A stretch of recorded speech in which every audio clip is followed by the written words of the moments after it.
Hello everyone and welcome back to SSB Crack Exams. I'm Hemant and now we are going to discuss the important questions of the geography section of the general knowledge paper of the Combined Defense Services examination conducted very recently. The CDS 2 2020 examination was recently conducted on 8th of November 2020 and all of these are very important questions. The questions that are asked from the geography section are most of them are very easy, only very few of them are very typical. Around 22 questions were asked in the geography section. So in this particular complete series, we will discuss about the geography questions.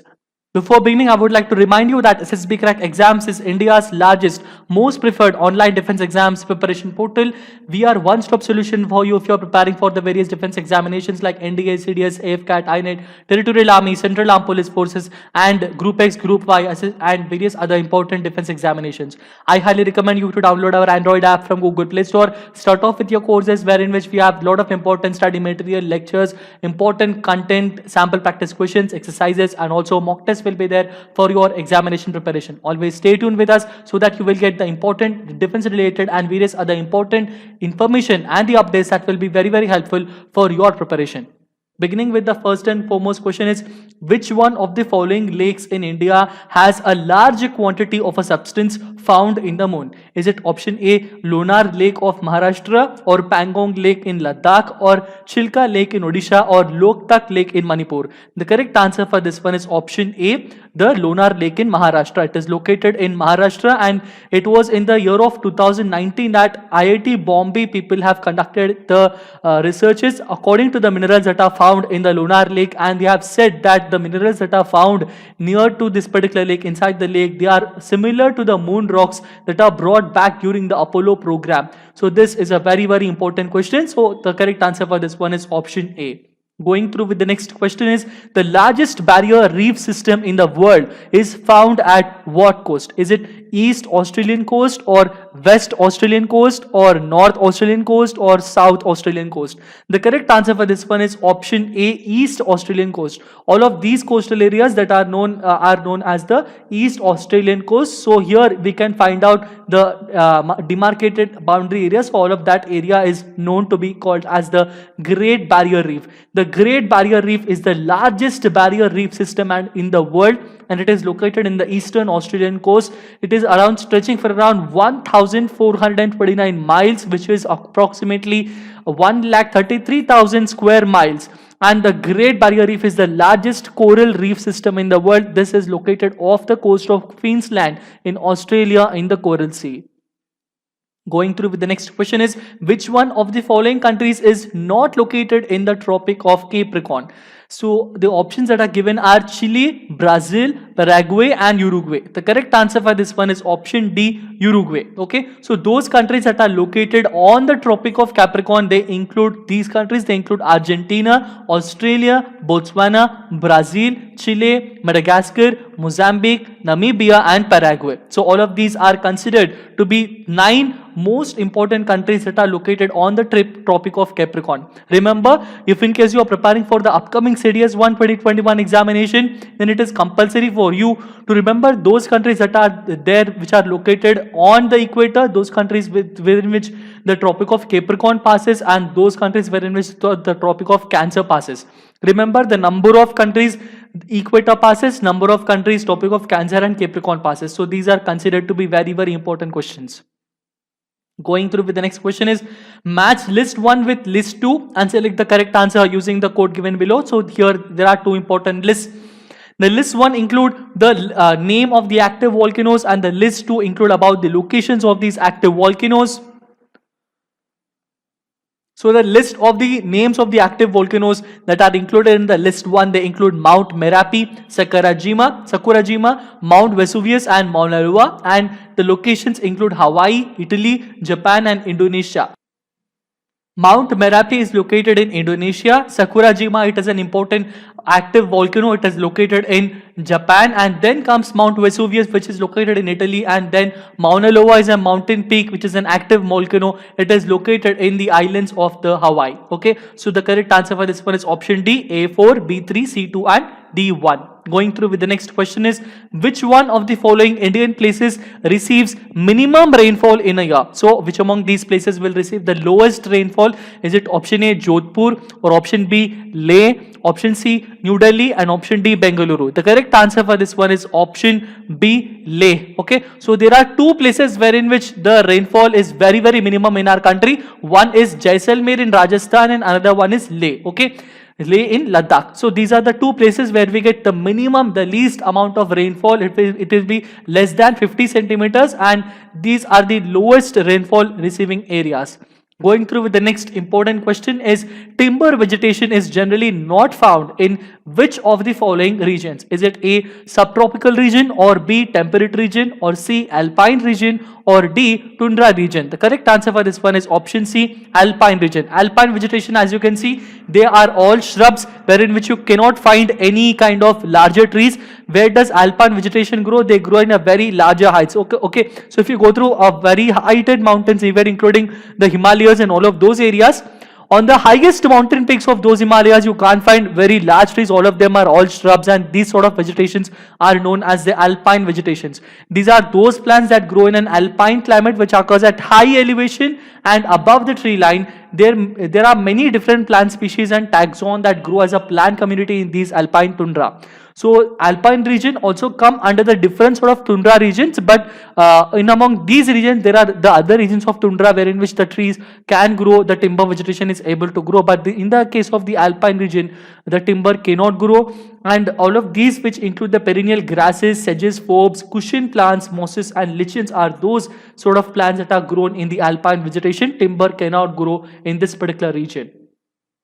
Going through with the next question is, decadal growth rate of population in percentage was highest in India in which particular? Is it in 1991 or 1981 or 1971 or 1961? The correct answer for this one is option C, 1971. If you go through the accurate statistics that are given and provided by the government of India, the percentage decadal growth rates of population, it was highest in the decade of the 1961 to 1971. Okay, so it is in the decade of 1961 to 71, and it was around 24.8% was the growth rate that we can see, and the least growth rate can be seen in the year of 2011. Going through with the next important question is, the isotherm line which divides India north-south in almost two equal parts in the month of January is it option A, 10 degrees or 25 degrees or 15 degrees or 20 degrees centigrade? So what is an isotherm line? An isotherm line is that line wherein which the temperature remains constant.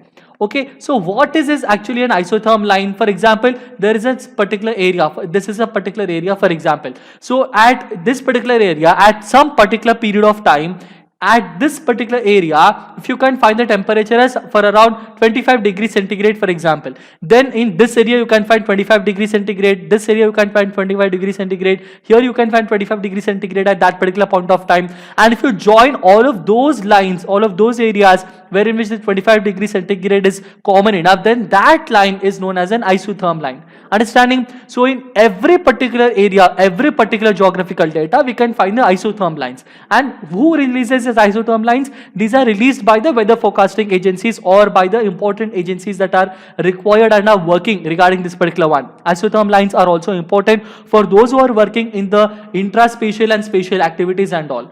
So if we go through that particular detail, so which is that particular isotherm line which will divide our country as north and south in the month of January? And the correct answer for that one is option D, the 20 degrees centigrade. It was the line of the 20 degrees. As you can see, this is the line that is marked. So this is an isotherm line. It goes in this particular way, and this nearly separates North India and South India, if you can see. And if you go through the northern side, the mean temperatures will be below 21 degrees centigrade. Here it will be below 21 degrees centigrade during the winter conditions. And here the temperatures will be above 20 degrees centigrade, and no distinctly defined winter weather will be there. And no distinctly defined winter weather will be there in the southern India. So this is considered to be a very, very important one, and the correct answer for this one is what? It is the 20 degrees centigrade isotherm that runs roughly parallel to the Tropic of Cancer. Going through with the next important question is, which one of the following indicates the tropical savanna climate? and the options are AW, DFC, CWG and AM. The moment you see this, what is this? All of these short forms, they are known as the Köppen's climatic classification. And regarding the Köppen climatic classification, the correct answer for that one is option A. AW indicates the tropical savanna climate, whereas DFC indicates the subarctic climate, CWG indicates monsoon type with dry weathers, AM indicates the tropical monsoon climate. So there are around more than 50 different types of the indicators that are included in the Köppen climate classification. Those who are interested can please go through and completely know in detail regarding what is actually the Köppen climate classification. Going through with the next important question is, the largest geographical area of India is covered by which one of the following types of soils? Is it inceptisols or entisols or alphisols or vertisols? The correct answer for this one is option A. According to the Indian Council of Academical Research and Arid Tropics and the Research, ICAR has classified the soils of India into the following order as per the USDA soil taxonomy. So regarding that particular one, around 1,30,372,000 acres of land are those soils that are known as inceptisols. Around 92,131,000 hectares are entisols, and if you go through down, the third one comes alphisols, then come vertisols and aridisols, altisols, molisols and others are also will be there. So all of these data is released particularly by the Soils of India National Bureau of Soil Survey and Land Use and Planning. So according to that particular details, the correct answer for this one is option A, entisols. Okay, inceptisols. Inceptisols are those important soils which are covered in the largest geographical area of our country. So this is the detail regarding this particular question. If we go through, the next question is, which one of the following cities is closest to the equator? Is it option A, Mogadishu, or option B, Singapore, or option C, Colombo, or option D, Manila? If you go through the detail, Mogadishu is the capital of Somalia, Singapore is the capital, it is actually Singapore city is the capital of Singapore, Colombo is the capital of Sri Lanka, and Manila is the capital of what? It is the capital of Philippines. So regarding that particular one, if we mark it on the map, so Mogadishu is somewhere here is the capital of Somalia, then comes the Colombo, then comes Singapore, and then comes Manila. So which one among these? And this white line is what? It is the equator.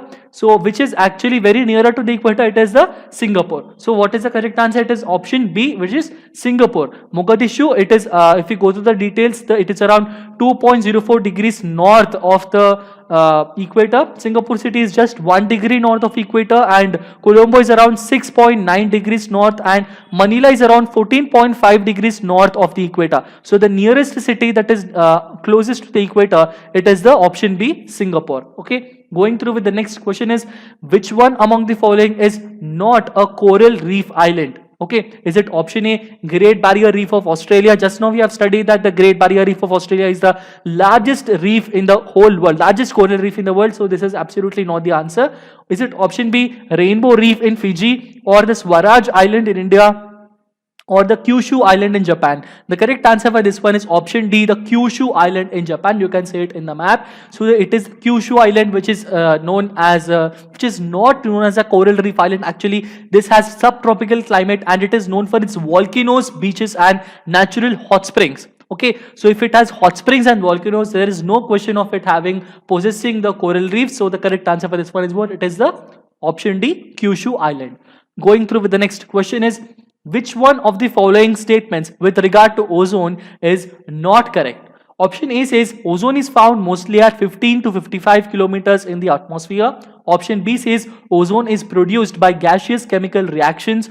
Option C states that the 16th of November is celebrated as the International Day for the Preservation of the Ozone Layer. And option D says ozone is a form of oxygen in which 3 oxygen atoms are bounded together. What is the correct answer? The correct answer for this one is option C. Actually, the International Day for Preservation of the Ozone Layer is not done on 16th of November. It is wrong. It is done on 16th of September. Okay, so remember that. It is on the 16th of September. It was designated by the UNGA as the International Day for the Preservation of Ozone Layer, and it has been, the declaration and the designation has been made on December of 19th in 2000 in commemoration of the Montreal Protocol on the substances that deplete the ozone layer. So the correct answer for this one is what? It is the option C.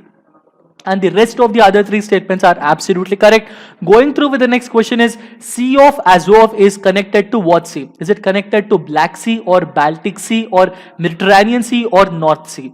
And the correct answer for this one is option A, Black Sea. Okay, if you can see on the Black Sea, this particular whole area that you can see, this whole area is known as the Sea of Azov. Okay, so the Sea of Azov is actually connected to the Black Sea, and it is located towards the northeast of the Crimean Peninsula. Going through with the next important question is, Climax Mine is the largest producer of molybdenum. It is located in which country? Okay, which country possesses the Climax Mine? Is it option A, Canada, or United States of America, or Australia, or South Africa? The correct answer for this one is option B, United States of America. Climax Mine, it is located in Climax in Colorado in US. It is a major molybdenum mine in Lake and Summit counties in Colorado. So this is considered to be a very prominent, important establishment wherein which largest amount of molybdenum is being extracted. So this is a very, very important site for the United States government. Going through with the next important question is, which one of the following union territories of India is the smallest in the geographical area? So the smallest union territory in terms of the geographical area, is it option A, Chandigarh, or option B, Puducherry, or option C, Dadra and Nagar Haveli and Daman and Diu, or option D, Lakshadweep? The correct answer for this one is option D, Lakshadweep. Lakshadweep is the smallest union territory based upon the geographical area.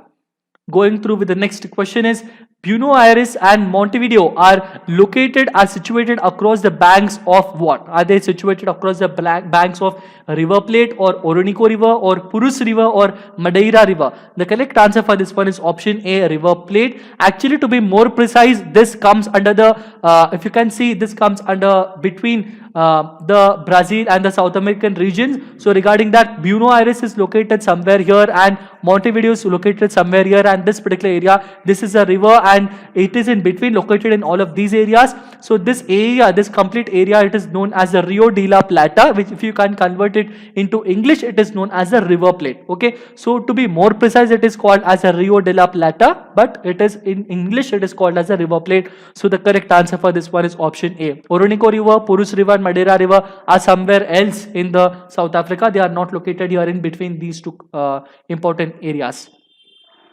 Going through with the next important question is, which one of the following is not a major tectonic plate? Is it option A, Saudi Arabian plate, or option B, Antarctica and the surrounding oceanic plate, option C, India, Australia, New Zealand plate, and option D, Pacific plate? The correct answer for this one is option A, Saudi Arabian plate. Saudi Arabian plate is not a major tectonic plate. If you can go through the major tectonic plates, they include the Pacific plate, and then comes the Di Fuca plate, then comes the Nazca plate, South American plate, North American plate, Caribbean plate, African plate, Arabian plate, Eurasian plate, Indian plate, Australian plate, Philippine plate, Antarctic plate, and all of these are considered. And to be more precise, as far as the taxonomical and the international nations are considered and the international geographical unions are considered, then there are 7 major plates which include African, Antarctic, Eurasian, Indo-Australian, North American, Pacific and South American. None of these include anything regarding Saudi Arabia. So option A is not a major tectonic plate.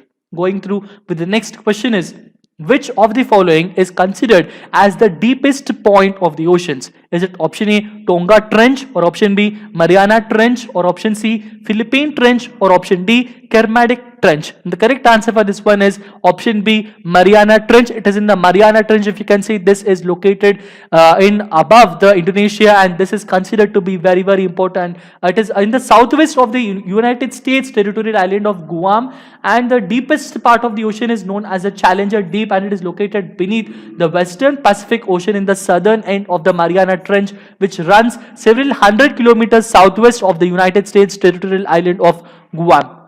Going through with the next important question is, the 4 planets closest to the sun are called what? Are they called terrestrial planets or giant planets or dwarf planets or gas planets? So what are they actually called as? The correct answer for this one is option A, terrestrial planets. Okay, so Mercury, Venus, Earth and Mars are called as a terrestrial planets because all of these are made on rocky planets. If you go through the after these 4 planets, then comes the completely gaseous giants. They are called as the gas giants, which include the Jupiter, Saturn, Uranus and Neptune. Okay, so the 4 planets which are closest to the sun are called as terrestrial planets, and these planets are solid and rocky, whereas the other planets from here to here, all of these are known as the gas giants. Remember this particular name, it will be very, very important for your upcoming exams. Okay. Going through with the next question is, which one of the following countries does not have tundra vegetation? Tundra vegetation, it is not there. Is it option A, Belarus, or option B, USA, or option C, Russia, or option D, Canada? If you can see the map of the tundra vegetation, it does not include anything related towards the Belarus. Belarus is a country which is located somewhere in the mid of the Europe. So the correct answer for this one is option A. It does not have any sort of tundra vegetation.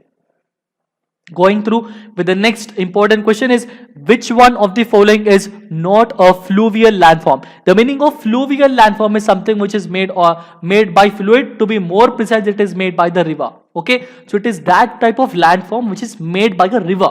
Okay, and which among these is not a fluvial landform? That means it is not a landform wherein which river, it is not made by a river or any kind of substituent of the river. Is it option A, cirque, or option B, gorge, or option C, briars, or option D, canyon? The correct answer for this one is canyon. Canyons are not the fluvial landforms. They are formed by a process of long time erosion from a plateau or table land level. That means it forms by when two tectonic plates or two important areas, two tables of the ground, if they both have crushes in between them, they both crush together with each other, and then the canyons are formed. And then you can also know the Grand Canyon is also one sort of thing. But fluvial landforms, these are those that are generated by running water, mainly rivers, and the term fluvial derives from the Latin word fluvius, that means river. So the cliffs from the canyons, they form because harder rock strata that are resistant to the erosion and weathering, they remain exposed on the valley walls. So the correct answer for this one is option D, canyons. So that is it regarding all the important questions of the geography part of the Combined Defense Services Examination 2 2020. And I hope that all of these questions regarding the CDS 2 2020 are very well enough. And if in case there are any doubts or any queries that if in case you have, and if you want to ask and get them all sorted out, you can even ask us through our website. You can even download our Android app and ask us through the discussion box. We are always there for your help, and our only dream is to make your dreams come true. Always please prepare hard, and for the upcoming examination, if in case you are preparing, then please do subscribe to our courses, which will be very, very helpful for your exam preparation. That is it regarding this particular session. Always stay safe, stay healthy. Always make sure that you be confident. Jai Hind. Hello everyone and welcome back to SSB Crack Exams. I'm Hemant, and now we are going to discuss about the important questions and the answers related to the questions that are asked in the history section of the general knowledge paper of the Combined Defense Services Examination conducted recently. CDS 2 2020 examination was conducted on 8th of November 2020, and regarding that particular examination, various other important questions were asked, and in the first part we have discussed various other important questions. So in this particular section, I will be discussing the most important questions that are related and pertaining only towards the Indian and world history. Before beginning, I would like to remind you that if in case you are preparing for various other defense examinations like the upcoming CDS or the other exams, I would like to recommend you to download our Android app from Google Play Store. You can even go through our website and subscribe to the most important or your favorite course, which will be very, very helpful. The content that is uploaded, that contains a lot of important thousands of study material, lecture content, sample practice questions, quizzes, exercises, and also the mock test will be very, very helpful for your examination preparation. You can even follow us on all sorts of social media platforms to stay updated with the upcoming important content. Beginning with the first and foremost question in this particular section is, during the 19th century, who among the following wrote Shatapatra series? Okay, who wrote Shatapatra series? Is it option A, M.G. Ranade, or option B, Bal Gangadhar Tilak, or option C, Bankim Chandra Chatterjee, or option D, G.H. Deshmukh? The correct answer for this one is option D, G.H. Deshmukh. His full name is Gopal Hari Deshmukh. He was an Indian activist, thinker, social reformer, a writer from Maharashtra, and his original name was Siddhaye. It was because of his financial conditions, his surname was again later later on changed to Deshmukh. He was a person who was responsible in the 19th century who wrote the Shatapatra series. Including with this, he wrote various other important texts and scripts of the ancient times also. Going through with the next question is, which one of the following was not a demand made by the Congress moderates? Okay, so it was in the important session of the Congress that both Congress had split up with two important moderates and extremists. So moderates have the intention of setting up a free and Swarajya government by a peaceful means. So which among these is not a demand made up by the moderates of the Congress? Is it option A, universal adult franchise, or option B, repeal of the Arms Act, or option C, extension of permanent settlement, or option D, higher jobs in the for Indians in the army? So the correct answer for this one is option C, extension of permanent settlement. Extension of permanent settlement was not a demand that was made by the Congress moderates, whereas they have discussed about universal adult franchise, including that all the adults who are above 18 years of age, irrespective of their caste, creed, gender, various other religion, and whatever the denomination it might be, without any kind of discrimination, all adults will be given the authority to vote, and that is considered to be called as a universal adult franchise. They also spoke about the repealing of the Arms Act and thereupon maintaining the peace and security of the country, and also they did demand for higher jobs not only in the Indian Army but also in the Indian civil services also. Going through with the next important question is, who among the following founded the Mohammedan Anglo-Oriental Defense Association in 1893?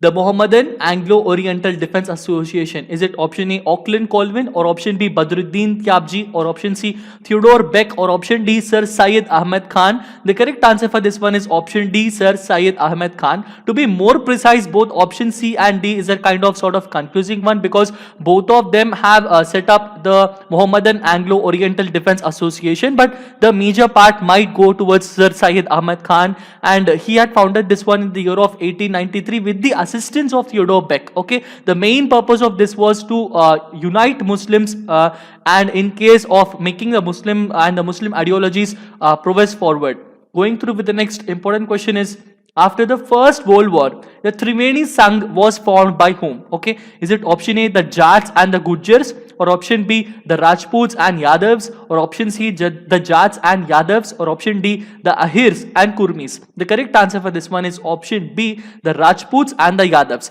To be more precise, Kurmi, Kushwaha and Yaduvamshi or Yadavs. Okay, Yadavs, Kushwaha and Kurmi, these three castes, they jointly stand up along with Rajputs and Bhumihars. Okay, so these were five important ones. So these three sects of castes, they together constitute the Triveni Sangh. This was made a very important one. Going through with the next important question is, who among the following was the first to accept a ministerial position in the central provinces in October of 1925? So in the October of 1925, in 1923 or 4 like that, provincial elections were done, and regarding all of them, but at that time whoever were contested, they were given the seats. They did not accept the seats, but among most of them only few were coming forward. But among those, who was the first person who came forward to accept the ministerial position offered by the British government to be a part of the central provinces in the October of 1925? Is it option A, B.S. Munje, or option B, M.R. Jayakar, or option C, S.B. Tambe, or option D, B.N. Sasmal? The correct answer for this one is option C, S.B. Tambe. To be more precise, his full name is Shripad Balwant Tambe. He was a pledger from Amravati in Berar division of Central Provinces, and he was also a member of the Swaraj Party and president of the Central Provinces Legislative Council. He was appointed member of the government of Central Provinces after Morapan Vishwanath Joshi's tenure ended in 1925. After S.B. Tambe, M.R. Jayakar also came up to be a sort of very important figure in the Indian politics at the times of 1920s. Going through with the next important question is, who among the following formed the National Liberation Federation, the Liberal Party? Was it option A, Motilal Nehru and C.R. Das or Chittaranjan Das, or was it option B, Muhammad Ali and Chittaranjan Das, or option C, T.B. Sapru and M.R. Jayakar, or option D, M.R. Jayakar and C.R. Das? The correct answer for this one is option C, T.B. Sapru and M.R. Jayakar. When Montague report of 1918, Montague-Chelmsford reforms were there, so at that time they were made public. There was a divide in the Congress over it, and the moderates welcomed that and the extremists have opposed it, and this led to schism in Congress with moderates forming the National Liberal Federation in the year of 1919. And this party, the Liberal Party, it was founded by Surendranath Banerjee, and some of its prominent leaders were Tej Bahadur Sapru and V.S. Srinivasa Shastri and M.R. Jayakar. Okay, so who were the most important personalities who were formed in the important ones regarding the formation of the Liberal Party? They were Surendranath Banerjee, Tej Bahadur Sapru or T.B. Sapru, V.S. Srinivasa Shastri and M.R. Jayakar. These were the four important personalities who were involved in this moderates party. Going through with the next important question is, the socialist idea of Sapta Kranti or 7 revolutions were proposed by whom? Is it option A, Ram Manohar Lohia, or option B, Jawaharlal Nehru, or option C, M.G. Ranade, or option D, Jayaprakash Narayan? The correct answer for this one is option A, Ram Manohar Lohia. He was a very famous prominent personalities, and his ideologies were very similar towards the way of making equalities in the country, and he shared his ideologies with various other important nationalists of this particular country. And he has the Saptak Kranti ideology, which includes 7 important revolutions, which include number 1, equality between man and woman. Then comes no discrimination based on skin color, no discrimination based on caste, no colonial rule of some countries over others, reducing economic inequality, revolution for civil liberties against unjust encroachments on private life.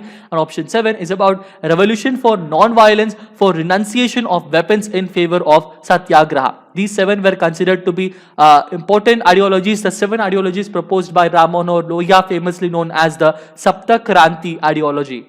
Going through with the next question is, who among the following gave evidence before the Joint Select Committee on the Government of India Bill 1919 in favor of female franchise? Okay, was it option 1, the statements were given as Mrs. Annie Besant, or Mrs. Sarojini Naidu and Mrs. Hirabai Tata? So among all of these 3, who were those who gave evidence and who gave acceptance for proposing a female franchise, which include even females to be eligible for voting?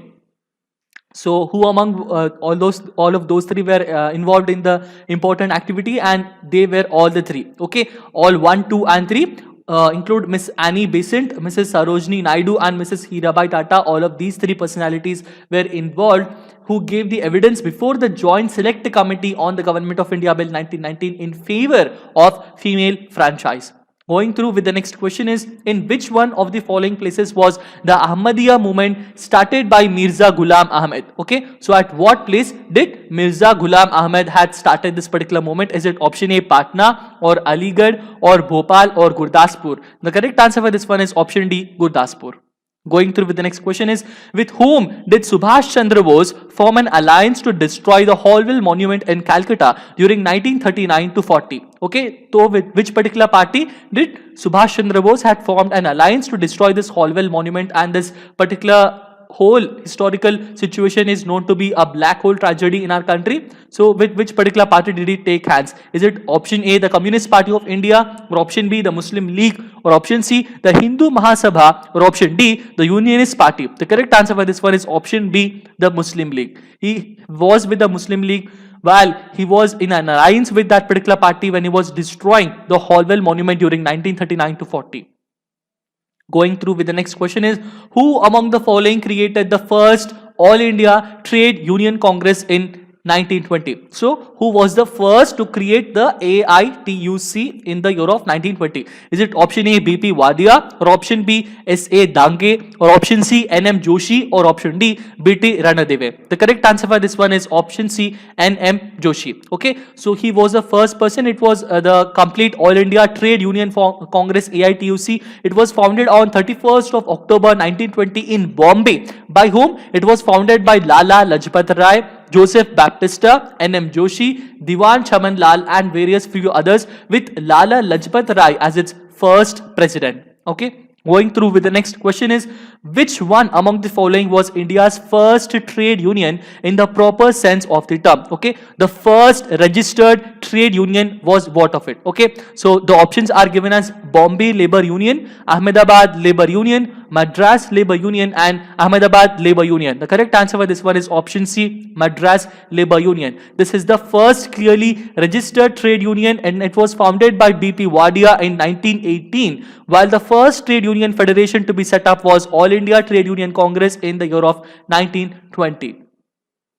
Going through with the next question is, who among the following formed the Seva Samiti Boy Scouts Association in 1914? Is it option A, Hridaynath Kunzru, or option B, S.G. Vaze, or option C, Annie Besant, or option D, Shri Ram Bajpai? The correct answer for this one is option D, Shri Ram Bajpai. Shri Ram Bajpai was the person who was responsible in forming the Seva Samiti Boy Scouts Association in 1914. He is a famous personality in the state of Maharashtra. Going through with the next important question is, who among the following moved the motion of secret sitting session of assembly in 1942? What happened in 1942? In 1942, we also had the Quit India movement, and also at that particular time, we were also facing with the Second World War. The World War also was going on. So at that particular time, who was the person who moved the motion of secret sitting of the assembly at that particular time in the parliament or in the time of that particular congress? So was it option A, M.S. Annie, or option B, G.V. Mavalankar, or option C, C.M. Stephen, or option D, Iyengar? The answer for this is either A or D, but this one is doubtful. But at that time we can say that Shri G.V. Mavalankar, the Ganesh Vasudev Mavalankar, he was the chairman and he was the authorizing personality at that time, but he was not authorized to move the bill. But the moving of a bill can be done by any one particular member, and we are unsure whether it is M.S. Annie or A. Iyengar. The moment we know about it, we will get to know about it. Okay. Going through with the next important question is, in the Gandhara School of Art, initially blue schist and green phyllite were used. When did stucco completely replace stone as main material used by Gandhara school sculptors? Okay, so these are the different form of the rocks. So the blue schist, green phyllite, they were originally used, but the stucco which was there, it completely replaced the stone as the main material. So when did it happen? At which particular century? So the correct answer for this one is option C, 3rd century CE. Okay, it happened in the 3rd century.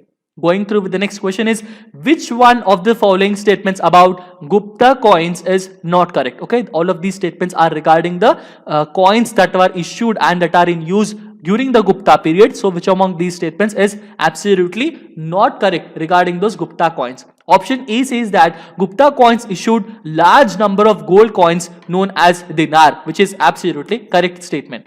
Option B says that Chandragupta II, Kumaragupta I, Skandagupta and Buddhagupta issued silver coins, which is also absolutely correct. And what does option C says? It says that the obverses of coins are carved with images of the kings, and on the reverse are carved deities. Even option C is also correct. But what does option D state? It says that the largest number of coins issued by the Guptas were of copper. No, the largest number of coins issued by the Guptas were of gold. Remember, they were of gold, and that is why these large number of coins, even option A directly says that they were issued large number of gold coins. So they are known as what? They are known as dinar. The correct answer for this one is option D. Going through with the next question is, who among the following wrote The Philosophy of the Bomb? Okay, this was a book, and this was an important article, and who wrote it? Is it option A, Sukhdev, or option D, Chandrasekhar Azad, or option C, Bhagwati Charan Vora, or option D, Bhagat Singh? The correct answer for this one is option C, Bhagwati Charan Vora. He is known to be the guiding light of Bhagat Singh. Understanding? Remember, he is known to be the guiding light of Bhagat Singh, and they were both very close friends and ideologues sharing the same viewpoint on matters of revolution. Philosophy of the Bomb was a strong rebuttal to an article by Mr. Gandhi titled Cult of the Bomb that criticized revolutionary activities. Bhagwati Charan Vora had authorized 3 important political documents which include the Philosophy of the Bomb, Manifesto of Naujawan Sabha, and Manifesto of HSRA. These documents reveal his sharp intellect and skills of clear articulation. Remember, who is it one? Is Bhagwati Charan Vora. The correct answer for this one is option C.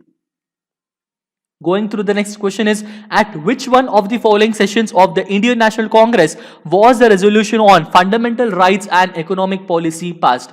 Was it at the Tripuri session or Lahore session or Lucknow session or Karachi session? The correct answer for this one is option D, the Karachi session. It was passed by the Indian National Congress at 1931 and it was conducted in the shadow of three major events. First event was Mahatma Gandhi had just been released from the prison following his salt satyagraha. Second one was that the Gandhi-Irwin Pact had just been concluded, and the third was that the British had a week before the session executed Bhagat Singh and two of his associates in connection with the Kakori conspiracy case. Okay, what all three things happened at this particular time while Karachi session was going on? First thing is Mahatma Gandhi was released regarding his salt satyagraha, and second thing is the Gandhi-Irwin Pact has been signed after this particular salt satyagraha, and then the third thing what happened was the British government, it had a week before this particular session executed the Bhagat Singh and two of its associates in the connection with the Kakori conspiracy case, and it went on to influence the Constituent Assembly in drawing up the Part 4 of the Indian Constitution, which are known as the Directive Principles of State Policy, the DPSP. Okay, so the things regarding DPSP will be explained in the polity part. If in case you people have already subscribed to the SSB Crack exams courses, our polity sessions are very brief and they are articulated. The sessions regarding that will be very helpful. You can also go through that. Going through with the next question is, which one of the following towns was not a center of revolt of 1857? Okay, which among these is not a revolt, a center of the revolt of 1857? Is it option A, Ayodhya, or option B, Agra, or option C, Delhi, or option B, Kanpur? The correct answer might be A or B. Most of the people have been giving the answer as Agra, which is also might be a correct answer. But since we also find Ayodhya here, even Ayodhya is not a very major center of the revolt. But if we go through Agra, we have important case known as the Battle of Agra. If you go through the article on Battle of Agra, there it clearly mentions that the Agra was also an important center of the revolt of 1857. But still, we also do have a doubt that Ayodhya also was a sort of important center of the revolt of 1857. But still, we are not sure whether we need to choose option A or B. So this is a doubtful question. The moment we get the correct answer, we will inform you here itself. Okay. So for the correct answers and the upcoming sessions, please stay tuned with us. Going through with the next question is, consider the following statements. It is regarding the Azamgarh proclamation and it refers to what? The first statement says that the declaration, it is a proclamation that refers to the declaration by the rebels of 1857, and the statement 2 says that the statement by the leader of the underground movement in the revolt of 1942. So which among these is the correct statement? Is it only the statement 1 is correct, or only 2 is correct, or both are correct, or both of them are not correct? The correct answer for this one is only the statement 1 is correct. Okay, the Azamgarh proclamation, it refers to the declaration by the rebels of 1857. So this proclamation, it was published in the Delhi Gazette in the midst of Great Mutiny of 1857. The author was most probably Firoz Shah, a grandson of Mughal Emperor Bahadur Shah Zafar, whose restoration to full power was a main aim of the rebels. Okay, so this one, the correct answer for this one is what? Is it option? It is option 1. It is the Azamgarh proclamation. It refers to the declaration by the rebels of 1857. Going through with the next important question is, Ibn Battuta went to China as the envoy of which one of the following Delhi Sultans? Is it option A, Alauddin Khilji, or option B, Muhammad bin Tughlaq, or option C, Iltutmish, or option D, Firoz Shah Tughlaq? The correct answer for this one is option B, Muhammad bin Tughlaq. Okay, Ibn Battuta, he went to China as an envoy of the Muhammad bin Tughlaq. And going through with the next question is, Al-Biruni's Kitab-ul-Hind was written in which language? Okay, is it written in Arabic or Persian or Urdu or Turkish? Okay, Kitab-ul-Hind of Al-Biruni, it is written in the language of Arabic. Okay, it is written in the language of Arabic. So that is it regarding the important questions, the history related questions of the CDS2 2020 question paper. If in case you have any other doubts or queries regarding this particular question paper, please feel free to ask us. We are always there. And that is it regarding this particular session. I hope that you have going through with the upcoming examination. Please subscribe to this channel, download our Android app from Google Play Store. Stay safe, stay healthy, eat healthy food. Jai Hind. Hello everyone and welcome back to SISB Crack Exams. I'm Hemant and now we are going to discuss about the important questions that are asked in the Indian Polity section of the General Knowledge paper of the Combined Defence Services Examination 2 2020. CDS 2 2020 was an important examination conducted very recently, so we need to understand the important questions. So in this particular section, I will be discussing the various questions that are asked in the section of Indian Polity. Before beginning, I would like to tell you that if in case you are preparing for the upcoming CDS 1 2021 examination or the various other defense examinations, I would like to recommend you to download our Android app from Google Play Store. You can also go through our website and subscribe to your favorite course. Please download our Android app, and also you can start preparing with the important lectures, study material, sample practice questions, content, practice exercises. We have also provided mock tests for you, which will be very helpful for your examination preparation.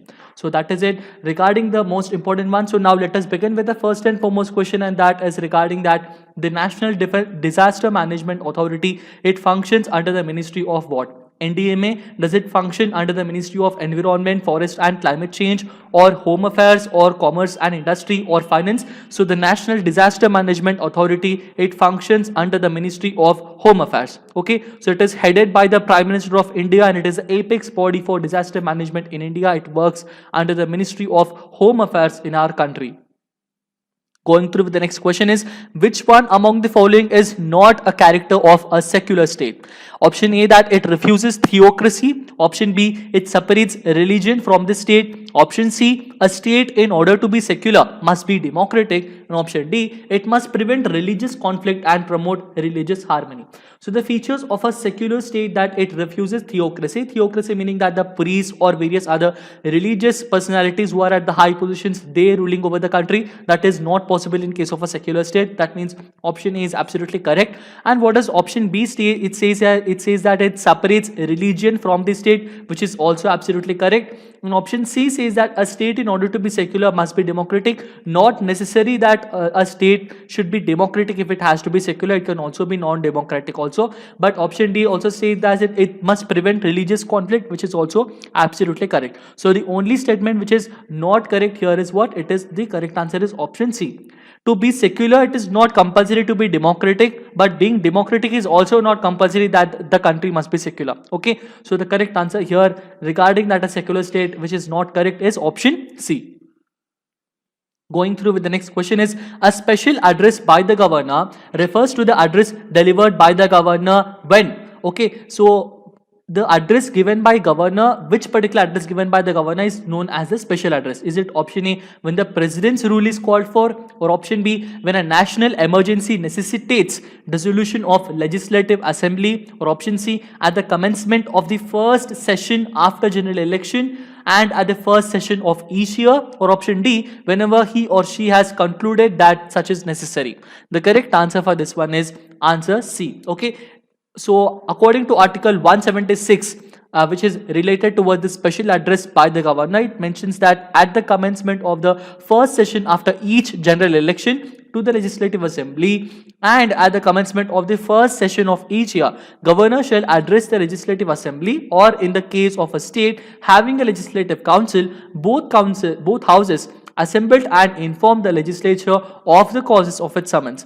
And the statement 2 and the clause 2 of the article 176, it also states that the provision shall be made by the rules regulating the procedure of the house or either house for the allotment of the time for discussion of the matters referred to in such cases. So here it clearly mentions that the addresses of the governor, the special address by the governor, will be given at the commencement of the first session after general election and at the first session of each year.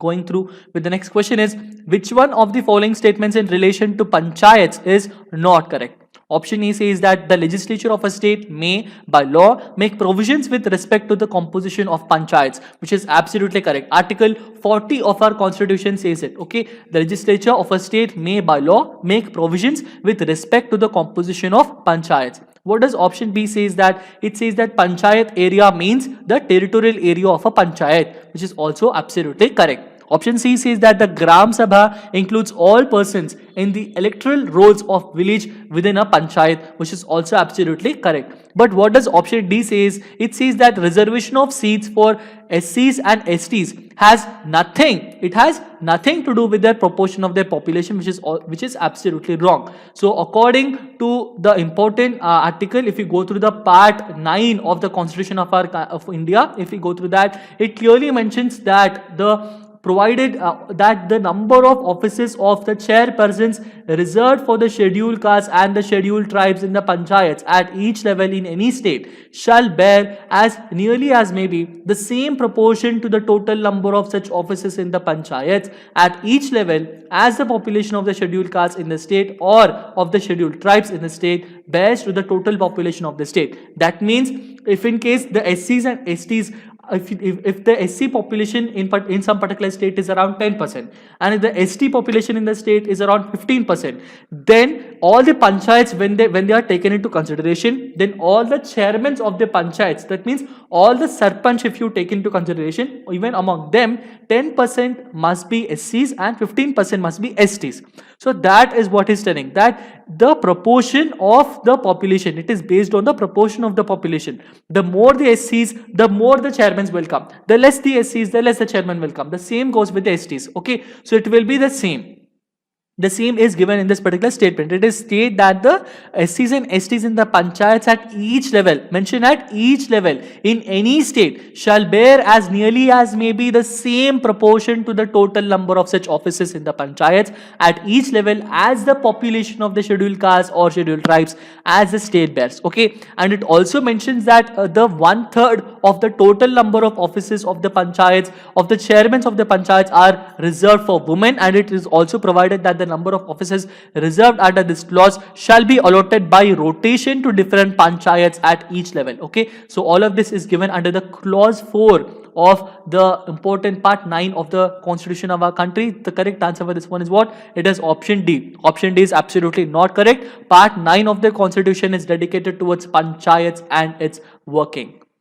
Going through with the next question is, which one of the following statements with regard to protective democracy is not correct? Remember, protective democracy is a form of a liberal democracy. Okay, it is a form of the liberal democracy. So which among these is not correct? Okay, option A says that it propounds that citizen participation is essential in democracies, which is correct. Whatever kind of democracy it is, citizen participation is absolutely compulsorily essential.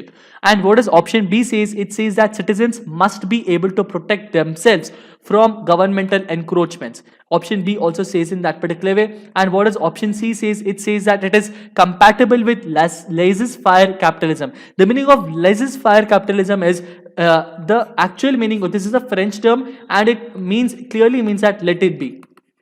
Okay, if you translate it into English, it means as let it be. So this is a form of capitalism where if in case two kind of private players are going through some particular agreement, then government has no hand about what these two people are taking into consideration. So that is known as the laissez-faire capitalism. And what does option D says? It says that political equality is understood in formal terms as equal voting rights.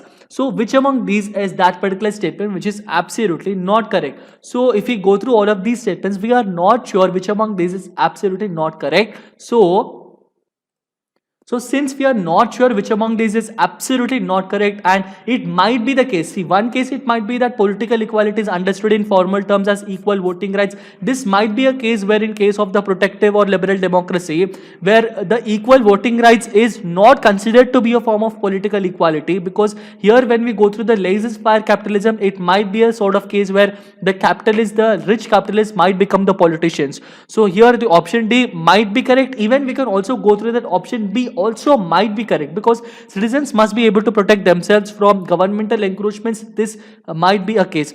So we are not sure which among these is the correct answer, and that is why we are keeping this question as a doubtful option. But the moment we are sure about the correct answer for this one, we will tell you about this particular one. So stay tuned with us. Going through with the next question is, which one among the following is not correct about the Secretary General of the Lok Sabha? Okay, so option A says that the Secretary General is the advisor to the Speaker. Option B says that the Secretary General, she acts under the authority in the name of the Speaker. And option C says that Secretary General works under the Speaker with delegated authority. And option D says that Secretary General passes orders in the name of the Speaker. As of now, Snehlata Srivastava is the current important Secretary General of the Lok Sabha. And she is considered to be a very, very important one. The meaning of the Secretary General, the abilities and the term and also the level of the importance of the Secretary General of the Speaker of the Lok Sabha, she is absolutely equivalent towards the various other secretaries of the central government, the cabinet. Okay, so she is absolutely equivalent towards the cabinet secretaries, and she is answerable only towards the Speaker of the Lok Sabha.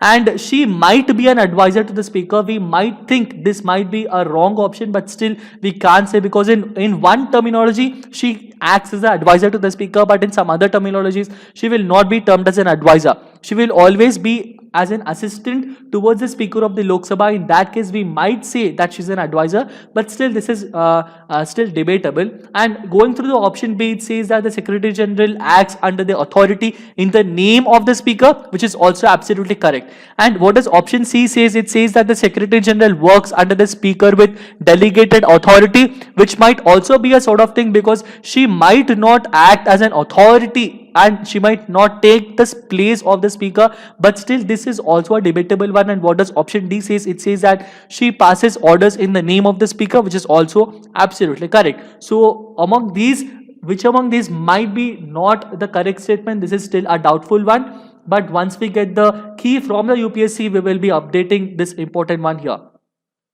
Going through with the next question is, which one among the following statements pertaining to the president's term of office is not correct? Is it option A, the president holds office for a term of 5 years? Option B says that the president may be removed from the office by way of impeachment. Option C says that the president may resign before expiration of his or her term by writing to the Speaker of the Lok Sabha. Or option D says that the president shall, notwithstanding the expiration of his or her term, continue to hold office until his or her successor enters upon his or her office. So going through one upon the other, it is true that the president holds the office only for a year of around 5 years. Okay, as of now, Shri Ramnath Kovindji, he will be holding the term for around 5 years, and among these, he has already completed few of his term. Going through option B, it says that he may be removed from the office by way of impeachment. Impeachment process is there. Until now, our country has not gone through any sort of impeaching any president. So there is a provision to remove president by way of impeachment, but still that has not been there. But this is also a correct one. But option C says that the president may resign before the expiration. That means if he wants to resign, to whom should he write? He will not write to the Speaker of Lok Sabha. He will write to the Vice President. Okay, remember, if the President is resigning, then he will address that resignation letter towards the Vice President. And when the Vice President is resigning, he will address the resignation letter towards the President. Okay, remember that. And that's the reason why option C is the correct answer. We will also see whether option D is correct or not. Option D says that the president shall, notwithstanding the expiration. That means if he is not expired, that means if his day is completely done. And for example, by today, the president of India has to completely go out, but still the new president, if it takes time for the new president to again come towards the office, until the new president comes to the office, the current president will still continue to be the president of our country. Okay, so until and unless one president hands over the reins of the presidentship towards the other president, until then he will still continue to be the president of our country. So what is it? The correct answer for this one is, it is option C. Okay, so his term of office is 5 years. He is also eligible for re-election. He can be removed from the office by means of the impeachment procedure, which is there in the Article 61 of the Constitution. He may also write his resignation addressing the Vice President, but not towards the Speaker of Lok Sabha. Going through with the next question is, which of the following articles in the Constitution of India are exceptions to the fundamental rights enumerated in Article 14 and Article 19? Article 14 and Article 19 are fundamental rights. So which among these are those that are exceptions? That means which among these articles are those articles which will be violating towards Article 14 and 19 but still standing to be very, very valid and important? So what are these? Is it Article 31A and Article 31C? Is it Article 31 31B and Article 31D? Is it Article 12 and Article 13, or is it Article 16 and 17? The correct answer for this one is option A. Article 31A and Article 31C, both of these are considered to be the violating articles of the fundamental rights of Articles 14 and 19. But why are they considered to be still valid if they are going through that particular way? It is clearly mentioned in Article 31A that it is immune to both the Articles 14 and 19. And why is that? Because Article 31, the complete Article 31, it is based upon the right to property. Okay. So property was removed from the fundamental rights and it is taken into consideration. It was there as a rule that the government may by law take a citizen's land, but still it is taking into consideration. For example, say if the constitution gives the authority towards the government that it can take any particular land, and if the any citizen's land for the case of social causes or for the case of betterment or establishment of any other important activity that is going on, then it should also take care of the citizen who is giving that particular land. So Article 31 is in the case that it gives the citizens also special rights, that they are immune from the government, and no governmental authority, let they be from the central one or the state one, they cannot encroach the property of any citizen of this particular country, and that is enumerated in Article 31A and C. Okay, so this is an exception towards Article 14 and 19. Article 31C was included through 25th Amendment Act of 1971, through which the government tried to give primacy to some directive principles of state policy over the fundamental rights. Okay, so it is very clear that fundamental rights can be challenged in the court. Okay, so fundamental rights are justiciable. That means if in case you have been lagged upon any fundamental rights, then you can approach any court. You can even directly approach Supreme Court that your fundamental rights are going away.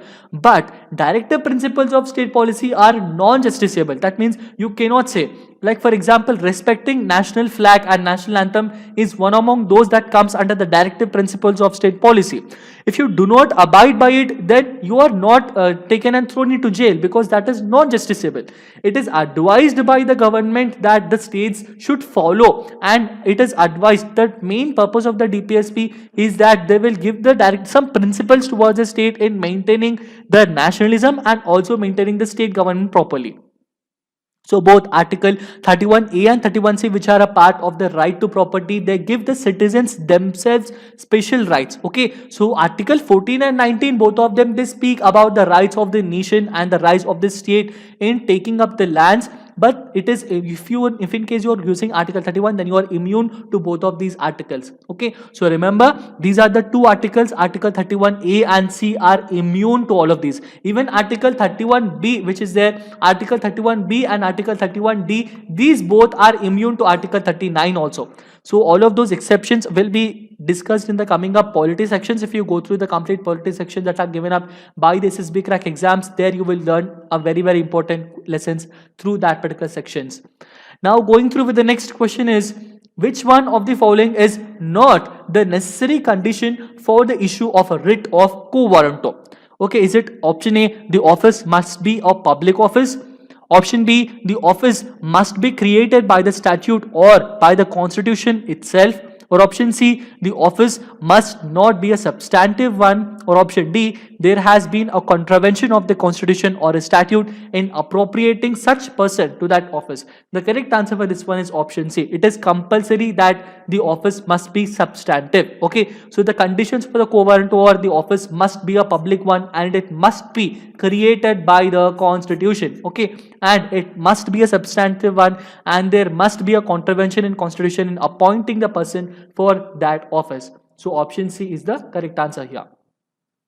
Going through with the next question is, which one of the following commissions is related to Article 338A? Is it the National Commission for Scheduled Castes, or the National Commission for Scheduled Tribes, or National Commission for Backward Classes, or the National Commission for Women? The correct answer for this one is option B, National Commission for Scheduled Tribes. It is mentioned in Article 338A regarding the National Commission for Scheduled Tribes. Mention in the comment section what are the articles wherein which the National Commissions of the Scheduled Castes, Backward Classes and Women are enumerated. Going through with the next question is, GC Murmu, if you go through the full form, Girish Chandra Murmu, who was appointed as the Comptroller and Auditor General of India in August of 2020, was the Lieutenant Governor or Administrator of which one of the following Union territories prior to his appointment? Is it option A, Ladakh, or option B, Jammu and Kashmir, or option C, Chandigarh, or option D, Puducherry? The correct answer for this one is option B, Jammu and Kashmir. Girish Chandra Murmu is the 14th CAG of our country, and he was also the Lieutenant Governor of the Union Territory of Jammu and Kashmir. He is a 1985 batch and IAS officer of Gujarat cadre and was a principal secretary to Modi during the Modi's government in the chief ministership of Gujarat. Going through with the next question is, which one of the following statements with regard to the privileges of the members of parliament are correct? Okay, so which among these are correct? We need to see about the MP's privileges. The first one is regarding the privileges would not be fettered by Article 19(1)(a) of the Constitution of India. The statement 2 says privileges must be read subject to the articles 20 to 22 and article 32 of the Constitution of India. The statement 3 says immunity is available in relation to both civil and criminal prosecution. Then statement 4 says immunity is available in relation to the freedom of speech even in his or her private or personal capacity. We need to check which among these statements are correct, and the correct answer for this one is still doubtful. It is still doubtful regarding that. We need to go through each and every particular article, and if we go through one after the other, I would like to tell you that Article 19(1)(a), Article 20 to 22 and Article 32, all of these are considered to be very special articles of the Indian Constitution.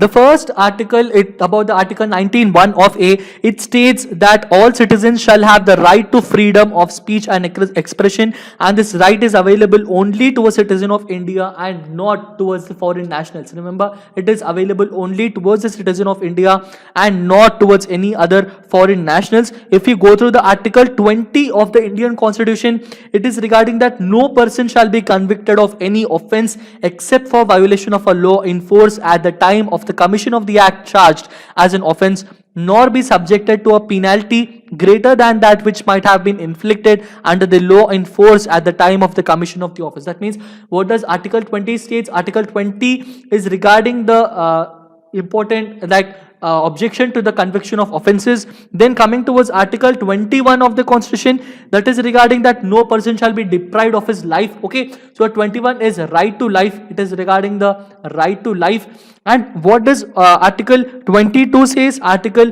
22 is also a very, very important one, and that is regarding protection against arrest and detention. Article 22 is what? It is the protection against arrest and detention. This is also a very important one, and all of these are very, very important articles. So the privileges are also given regarding all of these articles, and the MPs are also immune in available relation to the both civil and criminal prosecution, and their also immunity is also available in relation to the freedom of speech even in his or her private or personal capacity. The answer regarding this particular one is still doubtful, but still the moment we get the correct answer, we will get back in the proper way.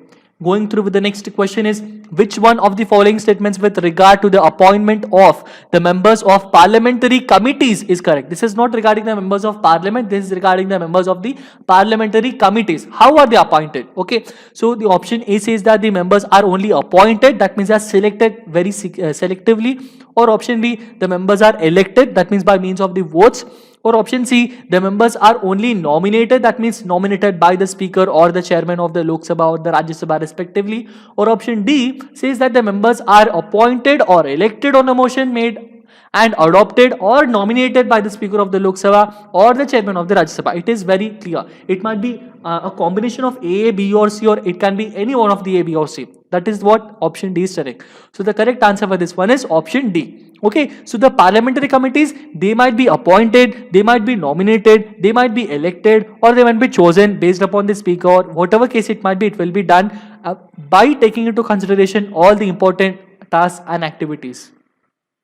Going through with the next question is, which one of the following is not a classified category of political parties as outlined by the Election Commission of India? Okay, which among these is not a classification under the parties that are given by the Election Commission of India? Is it option A, national parties, or option B, state recognized parties, or option C, regional parties, or option D, registered unrecognized parties? The correct answer for this one is option B. There are no sort of parties that are classified as state recognized parties. There are national parties and there are regional parties. There are also registered unrecognized parties, but there are no parties that are named as state recognized parties by the ECI. Okay, if you go through the comparison, the regional party refers to a political party which has its base in a particular region and has limited objectives. Okay, for example, the TRS or the TRS party is also considered to be a regional party. So in that particular way, the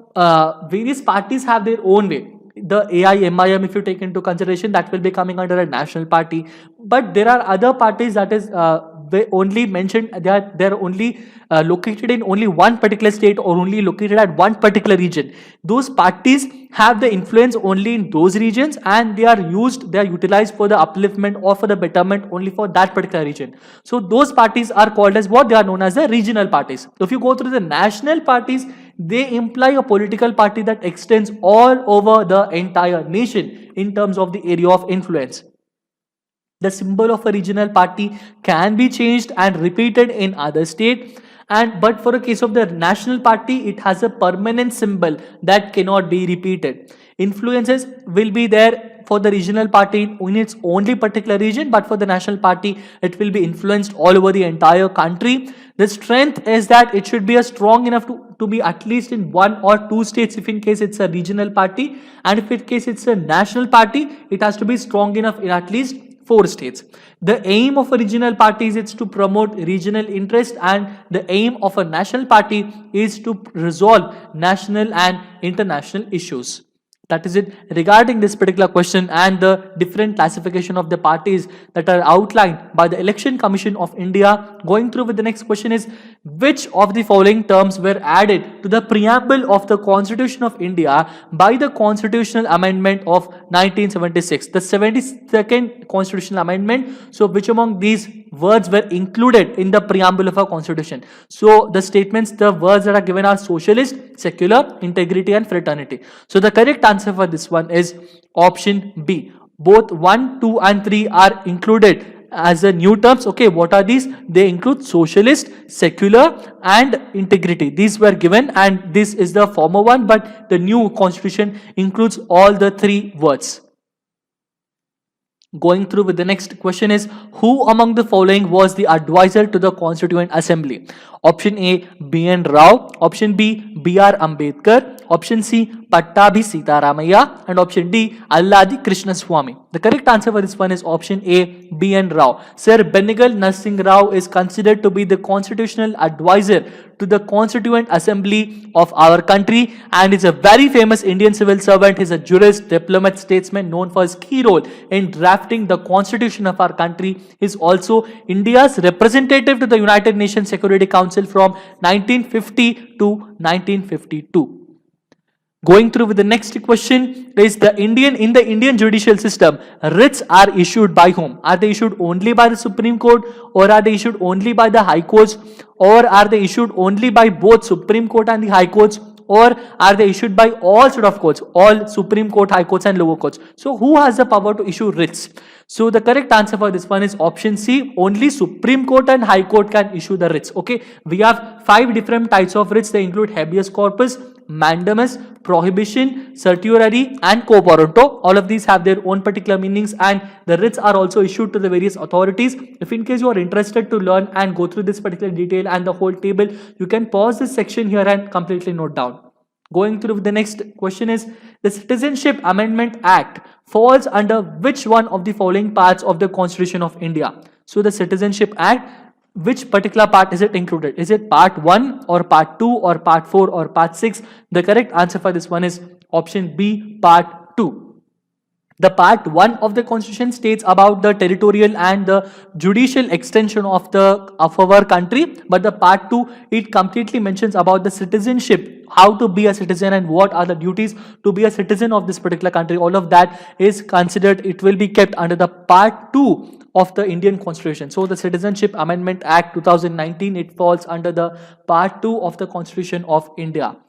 That is it regarding the most important questions of the polity section of the combined defense services examination. The CDS2 2020 examination was very tricky, and most of these questions are a little bit very doubtful when compared to the previous papers. So we hope that most of you will get your answers in a correct way, and all the very best for the future. If in case you are preparing for the upcoming examination, make sure that you always please subscribe to our courses, which will be very helpful for your examination preparation. Always stay safe, stay healthy. God bless you. Jai Hind.